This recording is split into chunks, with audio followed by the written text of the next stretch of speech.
Ibalik nyo si Tatay Digong sa mga Pilipino. Dinudurog nyo ang puso namin parang Pinipino. Inalanghiyan nyo na lahat aming karapatan. Kakahiya maging Pinoy, tinanggalan nyo ng dangal. Sa bansa na kung saan minamani obra ng pera. Binababoy nyo batas at ang aming Korte Suprema. Para sa sariling interes lahat ay tatahakin. Magahaman at sakim, kayo ang dapat palayasin.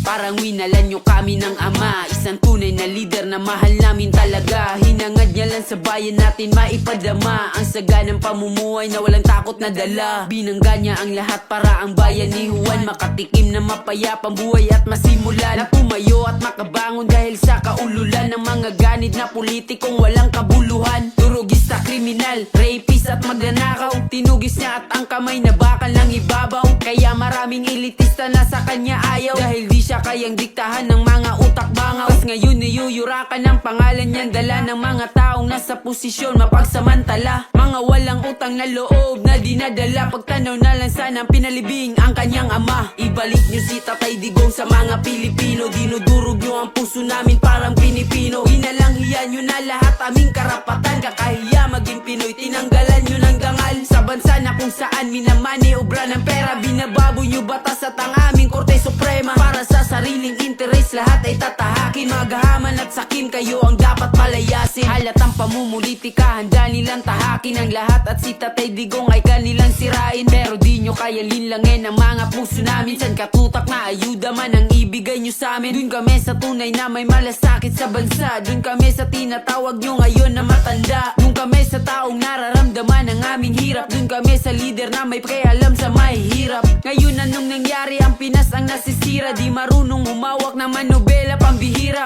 Anong aasahan kung ang leader ngayon mahina? Inakala nating tigre, ayun nagpakatuta. Siya pa nagmakaawa dun sa ICC. May araw ka din bangag, wag kang magsisisi. Taksil ka sa inang bayan, kala mo panalo ka. Ang ligasiya ni Digong hindi mo na mabubura. Ibalik nyo si Tatay Digong sa mga Pilipino. Dinudurog nyo ang puso namin parang Pinipino. Inalanghiyan nyo na lahat aming karapatan. Kakahiya maging Pinoy, tinanggalan nyo ng dangal. Sa bansa na kung saan minamani obra ng pera. Binababoy nyo batas at ang aming Korte Suprema. Para sa sariling interes lahat ay tatahakin. Magahaman at sakim, kayo ang dapat palayasin. Balik nyo si Tatay Digong sa mga Pilipino. Dinudurog nyo ang puso namin parang Pinipino. Inalanghiyan nyo na lahat aming karapatan. Kakahiya maging Pinoy, tinanggalan nyo ng dangal. Sa bansa na kung saan minamani obra ng pera. Binababoy nyo batas at ang aming Korte Suprema. Para sa sariling interes lahat ay tatahakin. Magahaman at sakim, kayo ang dapat palayasin.